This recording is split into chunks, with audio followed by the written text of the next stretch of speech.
Aaron paediatrician 6 months నుంచి dentist దగ్గరికి వెళ్ళారా లేదా అని అడుగుతూనే ఉన్నారు.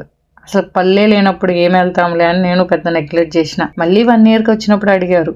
అప్పుడు అపాయింట్మెంట్ బుక్ చేసుకుని అది కూడా చిన్నపిల్లోడే కదా అని నెగ్లెక్ట్ చేసిన. 2 years వచ్చినాక అడిగితే ఇంకా వెళ్ళలేదనేసరికి డెంటిస్ట్ దగ్గరికి వెళ్ళలేదా అని ఓ పెద్ద హడావుడి చేశాడు. అసలుకి పల్లె లేని పిల్లలకి డెంటిస్ట్ ఉంటారా అంటే ఉంటారు ఇక్కడ జర్మనీలో. వాళ్ళకి చిన్న ఏజ్ నుంచే పళ్ళు చెకప్ అనేది compulsory. So first teeth start అయిన దగ్గర నుంచి డెంటిస్ట్ దగ్గరికి వెళ్ళమని రికమెండ్ చేస్తారు ఇక్కడ పీడియాట్రిషియన్స్. సరే ఇంకా లేట్ చేయకుండా ఆరోని డెంటిస్ట్ దగ్గరికి తీసుకుని వెళ్ళాను. వెళ్ళగానే అది ఇది అని మనం అలసిపోయేలాగా క్వశ్చన్స్ తో ఒక పెద్ద ఫార్మ్స్ ఇచ్చారు. మా వాడికి బోర్ కొట్టకుండా ఉండడానికి కావాల్సిన టాయ్స్ ఉన్నాయి. ఆ ఫామ్ ఫిల్ చేసేసరికి డెంటిస్ట్ పిలిచారు. రూమ్ లోకి వెళ్తే చెకప్ కి ఒక బెడ్, వాళ్ళు చెప్పినట్టు వినడానికి ఒక టీవీ పెట్టారు. అదే టీవీ మనం ఇంట్లో పెడితే చెడగొట్టడానికి అంటారు, అదే టీవీ వాళ్ళకి పెడితే పనులు అవ్వడానికి.